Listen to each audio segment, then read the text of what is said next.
할렐루야. 오늘 새해 첫 금요 찬양 예배를 우리 하나님께 드리겠습니다. 우리 함께 기도하겠습니다. 할렐루야. 사랑이 많으신 아버지 하나님, 감사와 존귀를 드립니다. 정말 주님께서 너무나 사랑하셔서 은혜 가득한 교회에게 아버지 귀한 은혜를, 아버지 하나님 귀한 섬김을 하게 하시고 그의 나라와 그 의를 구하게 하시니 아버지 감사합니다. 아버지 첫 예배를 주님께 드려오니 주님께서 받아주시고 주님의 그 귀한 섭리를 깨닫는 저희 되게 하여 주옵소서. 감사하고 예수의 이름으로 기도하였습니다. 아멘. 찬송가 257장입니다. 찬송가 257장입니다.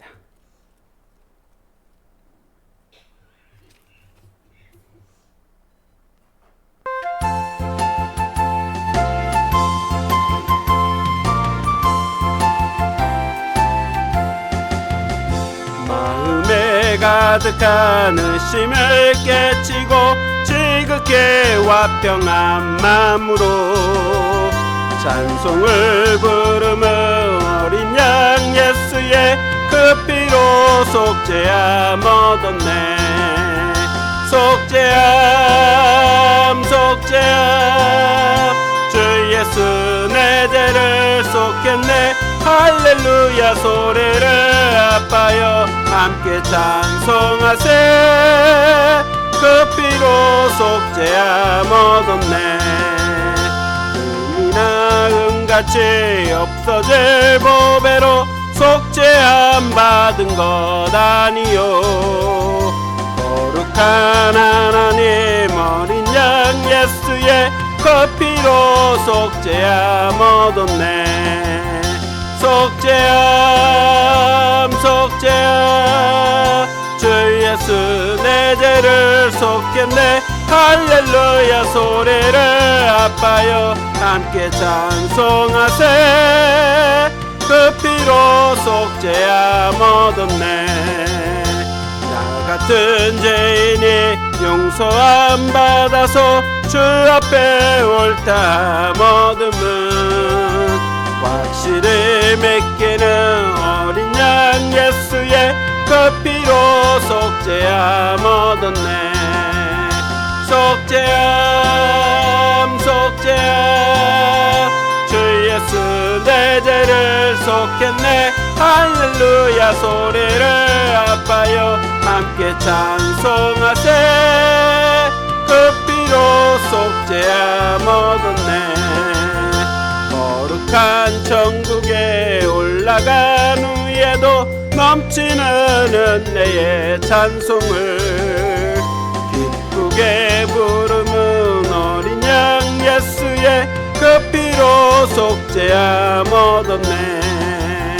속죄함 속죄함 주 예수 내 죄를 속했네. 할렐루야 소리를 아파여 함께 찬송하세.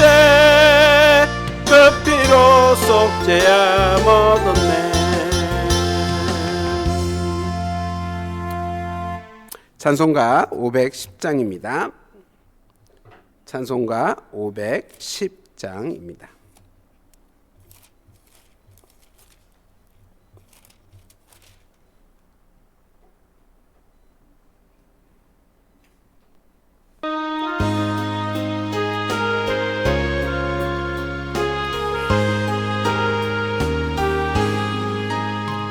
하나님의 진리 등대 길이 길이 빛나니 우리들도 등대되어 주의 사랑 비추세. 우리 작은 불을 켜서 험한 바다 비추는 물에 빠져 헤매는 이 어서 걸리라. 죄의 밤은 깊어가고 성난 물결 설렌다. 어디 불빛 없는 가고 찾는 물이 많구나. 우리 작은 불을 켜서 험한 바다 비추세 물에 빠져 헤매느니 건져내어 살리세 너의 등불도 두어라 거친 바다 비춰라 빛을 찾아 헤매느니 이 생명의 선조라 우리 작은 불을 켜서 험한 바다 비추세 물에 빠져 헤매느니 건져내어 살리라. 아멘. 우리 한 장 더 부르겠습니다. 찬송가 310장입니다. 찬송가 310장.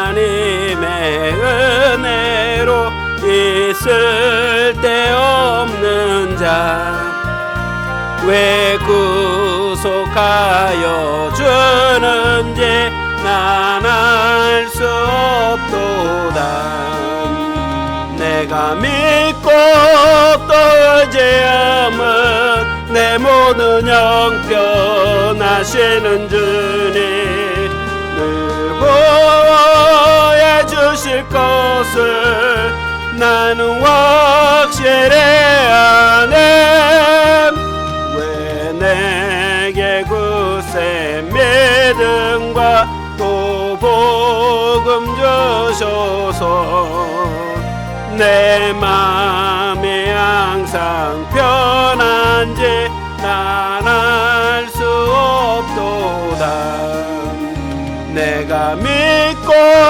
또 의지함은 내 모든 형편 주님 늘 보호해 주실 것을 나는 확실해 아네 왜 내게 성령 주셔서 내 마음을 감동해 주 예수 믿게 하는지 난 알 수 없도다 내가 믿고 또 의지함은 내 모든 형편 하시는 주님 늘 돌보아 주실 것을 나는 확실해 아네 주 언제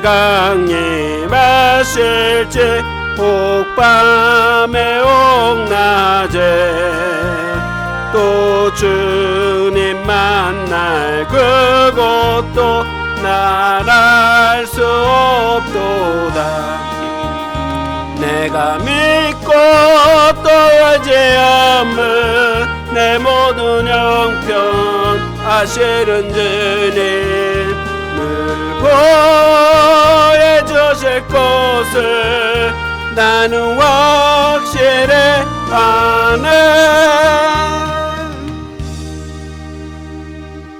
사랑해 주님 감사합니다.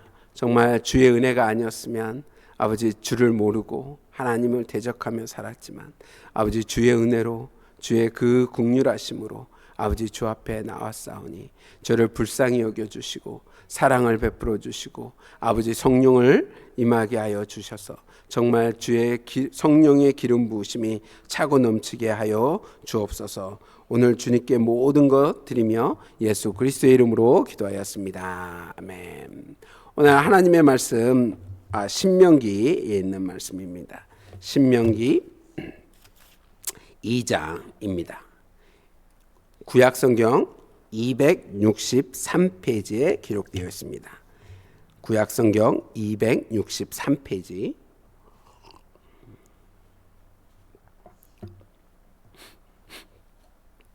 신명기 2장입니다.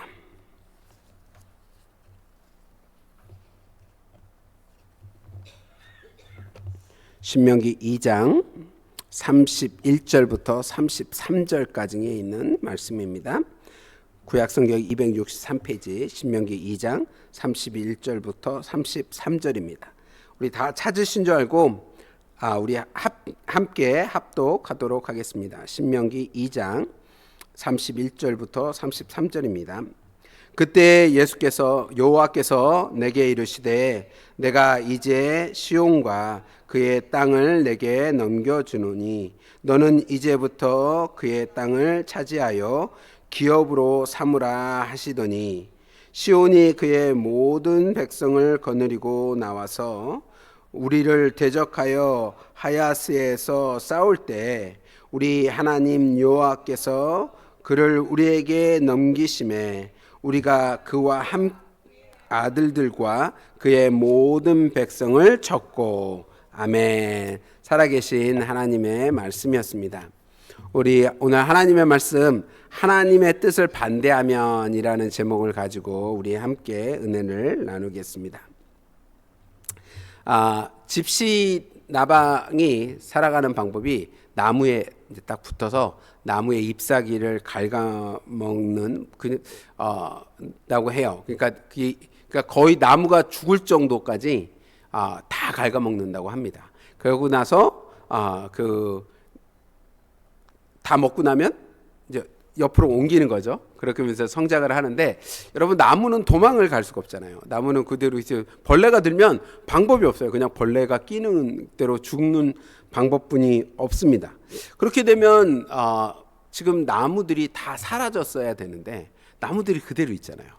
신기하지 않습니까? 분명히 물론 이제 죽은 나무들이 다시 살아나기도 하지만 그런 과정이 있지만 그 벌레들이 한 번 하면 엄청나게 번지기 때문에 다 죽을 것 같은데 그러지 않는다는 거예요. 그래서 식물학자들이 심하게 손상되는 나무들을 보지만 나머지 나무들 그 주변에 있는 나머지 나무들은 이렇게 찾아보니까 그렇게 손상이 크게 없는 거예요. 분명히 이 벌레들이 옮겨갔을 것 같은데 그래서 좀 더 주의를 살펴보고 결론 낸 게 뭐냐면 이 나무들이 서로 정보를 주고받는다. 그러니까 우리가 새는 지저귀듯이 이렇게 신호를 주는데 나무는 정보를 줄 수 있는 게 없잖아요. 소리를 낼 수 있는 것도 아니고 흔들어 갖고 할 수 있는 것도 아닌데 하지만 나무들끼리 정보를 준다라는 가설을 세웠습니다. 이제 가설을 세워 갖고 이제 증명하는 게 과학자들이니까요. 그렇게 해서 이제 증명을 해 나가는데 그 증명을 해 나가면서 어떤 거 되면 나무는 소리를 내지 못하지만 냄새를 풍길 수는 있죠. 그렇죠? 나무에 대한 향기를 낼 수 있어서 나무가 벌레가 먹으면 그 나무가 경고음을 낸다는 거예요. 그 경고음이 뭐냐면 소리를 내는 건 아니고 바로 냄새를 풍긴다는 거죠. 그 냄새를 풍겨서 그 나무 주변에 있는 나무들이 벌레가 지금 주변에 공격해 왔다는 것을 알고 자기를 스스로 보호하기 시작한다고 합니다. 그러면 나무들이 어떻게 벌레 오는 것을 방어를 할 수 있을까요?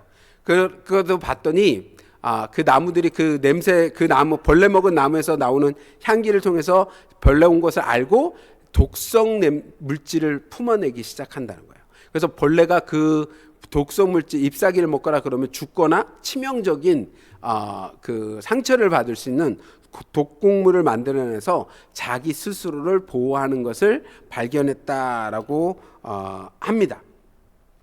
하나님은 정말 참새 한 마리도 떨어지는 것을 허락지 않으냐 하시면 그 참새 한 마리도 팔리지 않는다고 성경에 말씀하고 있는데 나무조차도 하나님께서 그 모든 것을 관리하시고 하나님께서 주관하시고 있다는 것을 이런 과학으로 좀 증명되지 않나 생각을 합니다. 오늘 주님께서 하나님의 뜻을 반대하면 이라는 제목을 우리에게 주시고 계십니다. 오늘 이 내용의 말씀을 우리가 함께 나눌 때 귀한 큰 은혜가 넘치기를 주님의 이름으로 축원합니다. 우리가 이제 신명기를 두고 우리가 이제 매주 금요일마다 신명기 강해를 하게 되는데 신명기 1장에 보면 이스라엘 민족이 이제 하나님의 약속한 가나안 땅으로 입성하는 그런 과정이 시작됩니다. 이제 모세가 이제 회상하는 거죠. 회상하면서 이스라엘 백성들한테 얘기하는 내용이 시작되는데, 그때 하나님께서 이스라엘 백성들에게 뭐라고 하냐면 아모리 족속과 전쟁을 하지 마라라고 명령을 하세요. 그래서 산에 올라가지 말라라고 얘기하는데, 이스라엘 백성들이 하나님의 말씀을 거역하고 아모리 족속과 전쟁을 합니다. 어떻게 해요? 전쟁을 했으니 다행히 하나님의 말씀이 뜻과 말씀이 아니었기 때문에 패하기 시작합니다. 신명기 1장 42절에 보면 여호와께서 내게 이르시되 너희는 그들에게 이르기를 너희는 올라가지 말라 싸우지도 말라 내가 너희 중에 있지 아니하니 너희가 대적에게 패할까노라 하시기로라고 말씀하고 있어요. 말씀을 보면 하나님께서 그들과 전쟁할 때 내가 너희들과 있지 않는다라고 분명히 말씀하고 있는데도 이스라엘 백성들은 아모리 족속과 전쟁하러 올라가서 크게 패하는 내용을 1장에서 발견할 수 있습니다. 그러고 나서 이제 2장으로 넘어옵니다. 2장으로 넘어와서 이스라엘 백성들에게 이제는 어떻게 해요? 싸울 것을 하나님께서 명령하십니다. 오늘 본문 말씀 32절과 33절을 보면 뭐라고 얘기했냐면 시온이 그의 모든 백성을 거느리고 나와서 우리를 대적하여 야하스에서 싸울 때 우리 하나님 여호와께서 그를 우리에게 넘기심에 우리가 그와 그의 아들들과 그의 모든 백성을 쳤고라고 말씀하고 있습니다. 이 사건을 보면서 우리가 알 수 있는 깨달을 수 있는 게 뭐예요? 무슨 진리를 깨달을 수 있습니까? 한 사건은 하나님이 싸우지 말라 그랬는데 싸우고, 한 사건은 싸우면 즉 승리한다고 해서 싸워서 승리하는 사건입니다.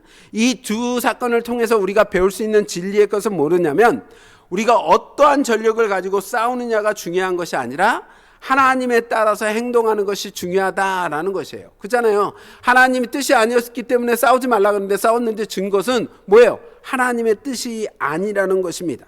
하나님의 뜻을 따르는 것은 하나님의 뜻을 이루는 것임을 우리는 분명히 알 수 있습니다. 하지만 오늘 제목에 나오는 말씀처럼 하나님의 뜻을 반대하고 거역하는 것은 어떤 결과를 낳느냐는 겁니다. 우리가 하나님의 뜻을 거역하고 반대하면서 싸우는 일은 세상을 따르고 이루는 것이 아니에요. 하나님의 뜻을 반대하는 것은 세상을 닮아가는 것이라고 우리가 착각하고 있다는 거예요. 성경에 그렇게 얘기하고 있잖아요. 너희가 세상을 닮지 말라고 얘기했잖아요. 본받지 말라고 얘기했으니까 우리가 세상을 본받지 말라 했으니까 우리가 하나님의 뜻을 따르지 않는 것은 우리가 세상을 본받는 것이고 세상을 닮아가는 것이고 세상의 뜻을 이루어지는 것이다 라고 착각하고 있다는 거예요. 물론 이 말이 틀린 말은 아닙니다. 100% 틀렸다고 얘기할 수는 없죠. 왜냐하면 주님께서 분명히 세상을 본받지 말라라고 말씀하셨기 때문입니다. 하지만 하나님의 뜻을 반대하는 것은 하나님을 대상으로 싸우는 것이에요. 우리는 하나님의 뜻을 반대하는 것은 하나님을 대상으로 싸움을 해야 된다는 뜻입니다. 하나님을 적으로 만든다는 뜻이에요. 이스라엘 백성들은 하나님의 뜻을 거절하고 아모리 족속과 전쟁을 해서 패했습니다. 그들이 아모리 족속과 싸워서 패했다고 생각하는 것이 아니라 아모리 족속과 싸운 것이 아니라 누구와 싸운 거예요? 하나님과 싸운 것이에요. 그렇기 때문에 패운 것입니다. 사람이 생각해보세요. 이스라엘 백성들이 전쟁을 할 때 숫자로 가서 싸웠습니까? 그러지 않잖아요. 우리가 기드온 얘기를 봐도 우리가 지난주에 신년 아래 때 예배 드릴 때 뭐 했습니까? 기드온 얘기를 했잖아요. 기드온 얘기를 봐도 300명 갖고 12만 대군과 어떻게 싸워서 이깁니까? 즉 하나님과의 우리가 싸우는 것은 그 육체적인 싸움이 아니라 하나님이 싸우시기 때문에 승리하는 거예요. 우리가 즉 하나님의 말씀을 대적한다는 것은 하나님의 뜻을 거역한다는 거 보세요. 하나님과 대적하는 것과 같다는 것입니다. 여러분 우리가 너무나 잘 알고 있는 제자들에게 주님께서 제자들에게 뭐라고 그래요? 그러니까 사람들이 나를 누구라 하느냐 물어보시잖아요. 누구라 하느냐 그러니까 제자들이 누구는 엘리야라고 얘기하고 누구는 죽은 세례 요한이라고 얘기하고 그런 선지자라고 얘기하고 좋은 선생이라고 얘기한다고 얘기를 합니다. 그러고 나서 이제 베드로가 주는 그리스도시요 살아계신 하나님의 아들이신이다라고 고백하지 않습니까? 이제 그 내용이 마태복음 16장에 기록되어 있죠. 16장. 그래서 이제 하나님 주님과 그 제자들의 얘기를 하고 나서 주님께서 그때서 비로소 무엇을 하셨다고 그랬냐면 제자들에게 자신이 고난받고 십자가에 죽을 것을 가르치셨다라고 마태복음에 기록되어 있습니다. 그러니까 베드로는 주는 그리스도시요 살아계신 하나님의 아들이시니다라고 고백한 베드로는 당연히 그런 일이 일어나면 안 되는 일이죠. 그러니까 제자인 베드로는 당연히 할 수 있는 고백이라고 저는 생각해요. 하나님, 이 첫 번째 베드로의 고백은 주는 그리스도시요 살아계신 하나님의 아들이십니다라는 고백이고, 두 번째 베드로 고백은 뭐였습니까? 주님, 절대 주님에게 그런 일이 일어나지 않았으면 좋겠습니다라고 얘기하는 것이 두 번째 베드로의 고백이었다는 거예요. 저는 제자로서 분명히 할 수 있는 고백이었다라고 생각합니다. 문제는 주님께서도 그런 고백을 두 번째 고백으로 받지 않으셨다는 거예요. 주님은 베드로가 지금 두 번째로 고백한 것을 하나님의 뜻이 아님을 분명하게 설명하고 있었다는 것입니다. 여러분, 마태복음 16장 23절의 말씀을 보면 뭐라고 말씀하시냐면, 예수께서 돌이켜 베드로에게 이르시되 사단아 내 뒤로 물러가라. 너는 나를 넘어지게 하는 자로다. 내가 하나님의 일을 생각지 아니하고 도리어 사람의 일을 생각하는도다 라고 말씀하시잖아요. 여기서 지금 주님께서 무엇하라고 얘기하고 있어요? 하나님의 일과 사람의 일로 나누어 말씀하고 있다는 거예요. 그런데 하나님을 생각하지 않는 것은 이유로, 사람의 일을 생각하고 하나님의 일을 생각하지 않는 이유로 지금 베드로를 뭐라고 불렀습니까? 베드로라고 부르지 않고 사탄아라고 불렀어요. 여러분, 사탄이 어떤 이유입니까? 사탄이 어떤 존재냐면, 사탄은 하나님을 대적하는 존재예요. 그렇잖아요. 하나님께 영광을 돌리고 하나님을 찬양하게 만들어 놓는 그 루시엘이 하나님과 같이 되기 위해서 하나님을 대적하여서 루시퍼가 돼서 어떻게 됐습니까? 사탄이 된 것을 우리는 너무나 잘 알고 있어요. 그 창조주를 위해서 창조된 그 천사가 타락하여서 하나님을 대적하여서 사탄이 된 것을 알고 계시는데, 지금 베드로에게 지금 뭐라고 얘기하고 있어요? 베드로에게 사탄아라고 얘기하고 있는 거예요. 그 사탄아라는 의미가 무엇입니까? 네가 하나님의 뜻을 생각지 아니한다는 건 뭐예요? 네가 하나님을 대적하고 있는 사탄과 같다라고 얘기하고 있는 것과 같은 얘기죠. 그렇잖아요. 우리는 하나님께 뭔가 죄를 짓고 하나님의 뜻대로 안 하면, 내가 뭔 죄를 졌습니다. 하나님, 내가 죄를 졌습니다. 하나님, 회개하면 된다고 생각해요. 그렇잖아요. 내가 하나님의 말씀에 순종하지 못했습니다. 내가 죄를 졌습니다. 라고 아주 그게 큰 하나님을 대적하는 죄만큼은 생각하지 않는다는 거예요. 그게 죄가 아니라는 뜻이 아니라, 죄라고 생각하고 하나님 앞에 범죄해서 회개해야 된다고 생각하지만, 그 회개가 필요한 죄가 뭐예요? 자기가 범한 죄가 하나님을 대적한 죄라고는 생각하지 않는다는 거예요. 근데 하나님께서는 뭐라고 얘기하고 있냐면, 이스라엘 백성들에게 너희가 그것이 하나님을 대적하는 죄이다 라고 분명하게 얘기하고 있는 거예요. 우리는 하나님의 뜻을 거역하는 것을 너무나 쉽게 생각합니다. 이스라엘 백성도 그랬고 우리도 역시 그렇게 생각해요. 그렇기 때문에 주님께서는 베드로에게 사탄아 내 뒤로 물러가라 라고 분명히 얘기하고 있다는 것입니다. 이스라엘 백성은 아모리 족속과 전쟁을 해서는 안 되는데, 그 하나님의 뜻을 어기고 전쟁한 것은 하나님과 싸워서 패한 거예요. 그들이 아모리 족속과 싸워서 패한 것이 아니라, 그들은 하나님과 전쟁하여서 패한 것입니다. 여러분, 골리앗과 다윗의 싸움에서도 분명히 하나님은 그 뜻을 밝히고 있어요. 골리앗은 어릴 때부터 용사였다라고 분명하게 말씀하고 있습니다. 그를 이길 자가 없었어요. 사울 왕도 굉장히 큰 사람이거든요. 사울 왕도 이스라엘 백성들도 그 용사인 골리앗을 보고 두려워해서 아무도 나가서 전쟁을 할 사람이 없었음을 우리는 성경을 통해서 분명히 발견할 수 있습니다. 그 이유는 골리앗이 갖고 있는 무기가 어마어마한 거이기 때문에요. 성경에서 골리앗이 갖고 있던 무기는 무엇입니까? 그가 갖고 있던 무기는 검과 창과 단창이었다라고 기록하고 있습니다. 어렸을 때부터 골리앗은 검하고 창과 단창을 가지고 열심히 훈련해서 어느 누구도 대적하여서 이길 수 있는 능력을 키웠습니다. 그렇기 때문에 골리앗이 칼을 들고 창을 들고 단창을 가지고 있다는 이게 뭐예요? 어떤 사람들도 그와 대적하여 이길 수 없다라는 뜻이에요. 그렇기 때문에 두려워했습니다. 그런데 다윗이 지금 나가서 골리앗과 싸우려고 할 때 우리가 볼 때가 아니죠. 우리는 성경을 아니까 우리는 그렇게 생각을 안 하지만 이스라엘 백성들이나 사울 왕이 볼 때는 다윗이 철없는 행동을 하는 거예요. 그렇잖아요. 지금 골리앗이 얼마나 큰 용사이고 그리고 얼마나 대단한 용사인지 그가 칼만 들고 있어도 벌벌 떠는 그런 상태인데 자기가 나가서 전쟁에서 싸우겠다고 하니까 얼마나 가짜나고 정말 가짜라고 생각했을까요? 그런데 사실 다윗이 그 사실을 몰랐을까요? 여러분, 다윗이 그 사실을 몰랐다고 생각하십니까?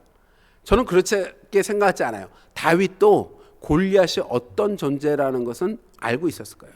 물론 다윗이 어렸기 때문에 전쟁터에 나가서 골리앗이 어떻게 생겼는지 매번 여러 번 보진 못했었겠지만 그 골리앗이 어떤 사람인지 분명히 그 주변에서 소문이 나 있었을 것이고 아니면 소문을 듣지 못하였다고 할지라도 그 진영에 들어가서 이스라엘 진영에 들어가서 골리앗과 대치하고 있는 모습을 보고 골리앗의 모습을 보고 골리앗이 얼마만큼 무서운 존재인지를 분명히 다윗은 알고 있었을 거예요. 그리고 골리앗이 가지고 있는 절대적인 무기가 무엇인지도 다윗은 정확히 알고 있었을 것입니다. 그렇기 때문에 사람들도 사울 왕도 이스라엘 백성들도 정확하게 골리앗을 보고 두려워 떨고 있었다는 거예요. 하지만 여러분, 골리앗이 가지고 있는 무기보다 다윗은 그보다 더 큰 무기를 가지고 있었습니다. 그것이 뭐예요? 매끄러운 돌 5개? 그게 아닙니다. 그죠? 매끄러운 돌 5개가 아니라 다윗의 용맹함도 아니고 당돌함도 아닙니다. 다윗이 가지고 있었던 무기는 뭐예요? 바로 여호와 하나님이에요. 그가 고백하기를 사무엘상 17장 45절에 이렇게 고백하고 있어요. 다윗이 블레셋 사람에게 이르되 너는 칼과 창과 단창으로 내게 나오거니와 나는 만군의 여호와의 이름 곧 내가 모욕한 이스라엘 군대 하나님의 이름으로 내게 나아가노라 라고 얘기하고 있죠. 지금 말씀을 보면 뭐라고 얘기했어요? 다윗이 골리앗이 무엇을 가지고 있는지 정확하게 설명하고 있어요. 그리고 그것이 얼마만큼 그에게 절대적인 무기인지를 알고 있다는 것을 우리가 이 말씀을 통해서 발견할 수 있다는 거예요. 그가 가지고 있는 것은 무엇입니까? 칼과 창과 단창이었다는 거예요. 하지만 다윗이 가지고 나가는 것은 무엇입니까? 그가 나가는 것은 바로 만군의 여호와 이름이었음을 분명히 다윗이 고백하고 있어요. 이 말 속에 지금 이 전쟁이 누구에게 속하였는지를 분명하게 얘기하고 있는 거죠. 물론 3장에 넘어가면 다윗이 이 전쟁은 여호와께 속했다라는 고백을 하죠. 하지만 이 말 그 전에 무엇을 얘기하는 겁니까? 이 자신의 싸움의 전쟁이 골리앗이 아니라는 거예요. 자기가 하나님의 뜻을 거역하는 순간 그보다 더 무서운 하나님과 전쟁을 해야 되는 것이기 때문에 그는 골리앗과 나와서 승리할 수 있다는 그런 담대함과 여호와의 이름을 가지고 나갈 수 있다는 것입니다. 골리앗은 지금 누구와 전쟁을 하고 있습니까? 반대로 생각했을 때 다윗과 전쟁을 하고 있습니까? 아니면 사울 왕과 전쟁을 하고 있어요? 아니면 이스라엘 군대와 이스라엘 전체와 통틀어서 전쟁을 하고 있는 겁니까? 아니에요. 골리앗은 지금 본인도 깨닫지 못했지만 골리앗은 지금 그 누구하고도 전쟁을 하고 있는 것이 아니에요. 다윗도 아니고 사울도 아니고 이스라엘 백성들도 아닌 골리앗이 가지고 있는 창과 검과 단창으로 여호와 하나님, 만군의 여호와 하나님과 전쟁을 하고 있는 것을 골리앗은 깨닫지 못하였기 때문에 패배한 것입니다. 만약 골리앗이 그것을 깨달았다면 다윗에게 나가지 않았겠죠. 그렇죠? 그 전방에 서서 여호와 하나님을 모욕하지 않았을 것입니다. 우리가 어떤 일을 할 때 우리는 하나님의 뜻을 찾으려고 합니다. 그 뜻이 하나님의 뜻이 아니면 우리는 지금 하나님과 대적하고 있다는 것을 명심해야 한다는 거예요. 우리가 담대한 믿음을 가지고 있습니다. 하지만 아무리 담대한 믿음을 가지고 있다고 할지라도 우리가 하나님을 대적하는 일은 절대로 있어서는 안 된다는 거예요. 하나님의 믿음을 가지고 있다고 할지라도 하나님의 뜻을 거역하는 순간 하나님을 대적하게 된다는 거예요. 여러분, 이스라엘 백성들이 아모리 족속과 싸울 때 그들이 산에 올라갈 때 믿음을 안 가지고 올라갔을까요? 우리가 승리할 거란 믿음을, 여호와 하나님께서 함께 하실 거라는 믿음이 없어서 올라가서 패했습니까? 그러지 않아요. 이스라엘 백성들은 당당함으로 올라갔어요. 왜요? 하나님이 약속한 땅으로 들어가고 있었기 때문에, 하나님의 열어주신 길이기에 자신들이 싸우는 전쟁은 당연히 승리할 것이라는 믿음을 가지고, 확신을 가지고 올라간 거예요. 그런데 어떻게 됐습니까? 하나님이 하지 말라는 것을 불순종하였기 때문에 하나님과 싸운 것이지 아모리 족속과 싸워서 진 것이 아니라는 것입니다. 하나님을 뜻을 꺾을 수 없기 때문입니다. 하나님을 대적하여 승리할 수 있는 그 어떠한 피조물도 이 세상에는 존재하지 않아요. 이 세상뿐만 아니라 영의 세계에도, 하나님의 다스리는 그 나라에도 존재하지 않습니다. 왜냐하면 하나님은 만군의 여호와, 또한 절대자 여호와 하나님이시기 때문입니다. 어느 한 자매님이 인도로 선교사를 가려고 신학원에 가서 열심히 공부를 했습니다. 이제 언어 훈련도 마치고 신학 공부도 마치고 이제 선교사로 떠나려고 이제 준비를 하고 있는데, 큰 언니한테 연락이 온 거예요. 가정에 좀 어려움이 있으니까 좀 와달라고 해서 잠깐 갔습니다. 그런데 갔는데 그 언니하고 그 남편이 죽은 거예요. 근데 그 밑에 아들 셋하고 딸이 하나 있어요. 근데 돌봐줄 사람이 없잖아요. 엄마 아빠가 죽으셨으니까, 자기가 이제 하나뿐이 없으니까 선교 가기로 다 결정 다 한다 그래서 했는데, 이제 파송 받아서 이제 떠나기만 하면 되는데, 애들을 버려두고 갈 수가 없어서 선교국에 편지를 보냅니다. 그리고 편지를 보내서 뭐라고 했냐면, 목사님, 저는 인도 선교사로 가기를 원했지만 하나님의 뜻이 다른 데 있는 것 같아서 저는 갈 수 없을 것 같습니다 라는 편지를 보내요. 왜냐면 아이들을 버려놓고 갈 수가 없으니까.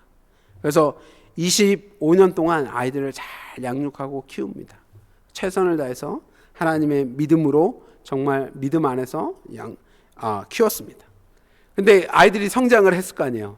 20년이 지났으니까 성장을 하고, 그 4명 중 3명이 인도로 선교사 가기로 결정을 했습니다. 그리고 다시 이 성도님이 선교부에 편지를 보냅니다. 목사님, 하나님께서 저의 기도를 25년 만에 3배로 이루셨습니다. 이제 저희 3자매가 인도로 떠나니까 파송해 주십시오 라고 편지를 보냈어요. 우리는 하나님의 뜻과 내 뜻이 다를 수 있고, 하나님의 시간과 우리의 시간이 다를 수 있다는 것을 알고 있습니다. 하나님의 뜻은 언제나 우리의 뜻을 초월해서 이루신다는 것을 알고 있습니다. 근데 우리가 자꾸 깨닫지 못하는 것은 무엇이냐면, 하나님의 뜻을 거역하면, 반대하면 하나님을 대적하는 삶을 살 수밖에 없다는 거예요. 하나님의 뜻을 이루기 위해 계획을 만들고 우리는 전략을 세웁니다. 이 모든 것이 필요하지 않다는 것이 아닙니다. 우리는 선교를 하기 위해서 계획을 세우고 전략을 세워야 합니다. 이 모든 것이 하나님의 뜻을 이루기 위한 것입니다. 이 모든 전략과 계획이 하나님의 뜻이 이루어지는 것이 아니라면 그 모든 계략과 전략은 하나님을 대적하는 일에 사용된다는 것입니다. 사랑하는 성도 여러분, 이스라엘은 지금 가나안 정복을 위해서 하나님의 인도하심에 따라 지금 전진하고 있습니다. 하나님은 어느 족속과는 전쟁을 하라고 그러고 어느 족속과는 전쟁을 하지 말라고 말씀하고 있습니다. 그러나 이스라엘은 하나님의 말씀을 순종하지 않았습니다. 자신들이 원하는 대로, 자신들의 뜻대로 전쟁에 나가서 패하기도 하고 승리하기도 하였습니다. 패한 이유는 너무나 간단하고 승리한 이유도 너무나 간단합니다. 왜냐하면 그 하나님의 뜻을 순종하는 것은 하나님께서 그 전쟁에 하는 것이고, 하나님의 뜻을 따르지 않는 것은 우리가 하나님과 싸우기 때문이에요. 하나님과 싸워 승리하는 사람은 절대로 없습니다. 하나님의 뜻이 아닌 길에 서 있지 아니하고 하나님의 뜻인 길에 서 있어 하나님을 대적하지 아니하는 삶을 사는 저와 여러분이 되기를 주님의 이름으로 축원합니다. 우리 함께 기도하기를 원합니다. 우리 정말 주님 주여 저희에게 하나님을 뜻을 따라 순종하는 저희 되게 해달라고, 하나님의 뜻을 대적하는 자가 되게 하지 말게 해달라고 우리 주여 크게 한번 외치고 2024년 정말 하나님의 뜻에 따라 우리 은혜 가득한 교회가 부흥하고 성장하게 해달라고 우리 합심해서 기도하겠습니다. 주여!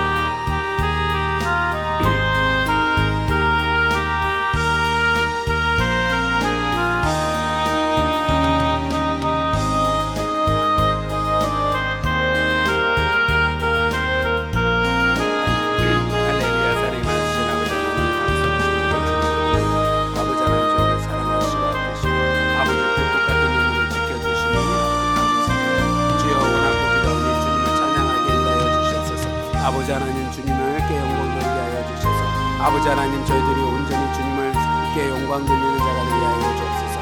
아버지 사람의 뜻으로 서 있는 자가 되지 말게 하시고 아버지의 뜻에 따라 살아가는 자가 될 수 있도록 아버지 축복하여 주시옵소서.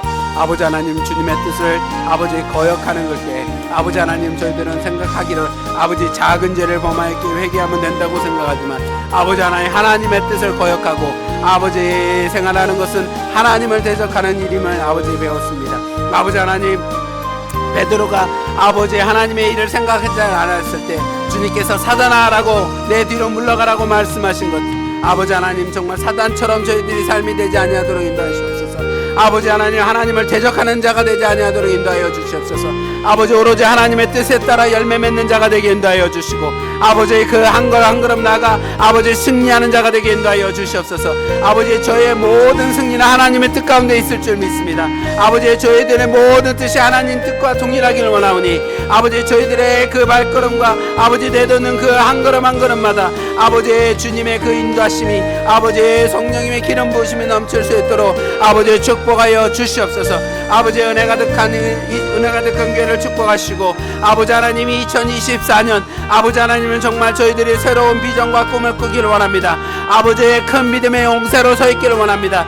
아버지 세상의 믿음의 용사로서 나아가기를 원합니다. 아버지 하나님 저희들의 빛의 자녀로 아버지의 쓰는 자가 되게 인도하여 주시고 아버지의 그 뜻에 따라 아버지의 성령의 충만함으로 나아가는 교회가 은혜 가득한 교회가 되게 인도하여 주시옵소서. 아버지의 복음을 증가하게 인도하여 주시고 한 영혼을 사랑하게 인도하여 주시고 아버지 이웃을 구제하게 인도하여 주시옵소서. 아버지 내 속옷을 달라는 자에게 겉옷을 주고 아버지 하나님 오리를 가는 자에게 아버지 심리를 함께하는 자가 되게 인도하여 주셔서 하나님의 사랑하심과 아버지 하나님 내 이웃을 내 몸같이 사랑하시는 그 말씀 아버지 계명을 지켜며 살아가는 아버지 은혜 가득한 교회가 될 수 있도록 아버지 저희 한 사람 한 사람 될 수 있도록 축복하여 주시옵소서. 아버지 2024년 아버지 저희들 질병에 있지 아니하도록 인도하여 주시고 아버지 하나님 그 모든 아버지의 질병에서 해방받을 수 있도록 인도하여 주셔서 아버지의 건강 앞속에 아버지의 뜻을 이뤄나가게 인도하여 주시옵소서. 아버지의 축복 속에 아버지의 사람들에게 하나님의 능력을 아버지 증가하게 하여 주시옵소서.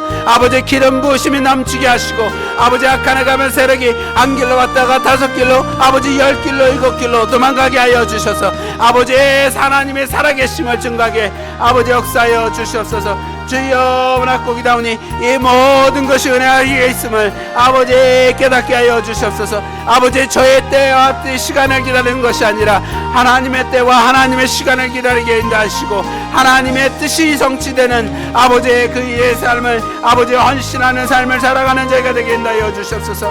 아버지 하나님의 인도하심을 또 아버지 전진하는 저희가 되게 인도하시고 아버지 가나안 땅을 정복하는 것처럼 아버지 이 땅에 아버지 악한 세계의 능력을 아버지 이 땅의 복음을 증거하며 아버지 정복하여 나가는 저희가 될 수 있도록 아버지여 인도하여 주시옵소서. 아버지 순종의 열매가 아버지 저희들에게 차고 넘치게 하여 주시고 아버지 순종의 열매 따라 살아가는 아버지의 아름다운 자가 될 수 있도록 아버지 허락하여 주시옵소서. 주여 베드로처럼 아버지 하나님 주는 그리스도시요 살아계신 하나님의 자들이심을 고백하게 해주시고 아버지 하나님 베드로처럼 아버지의 복음을 위하여 아버지 땅끝까지 전진해 나가는 자가 될 수 있도록 아버지 허락하여 주시옵소서.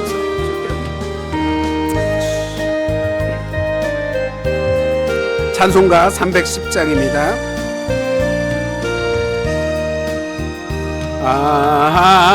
하나님의 은혜로 있을 데 없는 자 왜 구속하여 주는지 난 알 수 없도다. 내가 믿고 또 의지함은 내 모든 형편 하시는 주님 늘 구해 주실 것을 나는 확실해야 내 2절 내게 굳센 믿음과 또 복음 주셔서 내 마음이 항상 편한지 난 알 수 없도다. 내가 믿고 또 의지함은 내 모든 형편 하시는 주님 늘 구해 주실 것을 나는 확실히 아네. 사랑의 하나님 감사합니다. 저희들에게 은혜를 주시고 아버지 저희들에게 긍휼을 베풀어 주셔서 정말 구원받을 수 있도록 하나님의 자녀로 살아갈 수 있도록 축복하여 주시니 아버지 감사를 드립니다. 아버지 하나님 저희들의 매일매일의 삶이 아버지 저희들이 전진하여 하나님의 나라를 위하여 아버지 하나님의 뜻을 위하여 살아가는 저희가 될 수 있도록 인도하시고 축복하여 주시옵소서. 하나님을 뜻을 거역하여서 하나님을 대적하는 삶이 아니라 정말 하나님께 순종하여 아버지 그 뜻을 이루는 저희 되게 하여 주옵소서. 감사하고 모든 영광을 주 예수 그리스도께 드립니다. 아멘.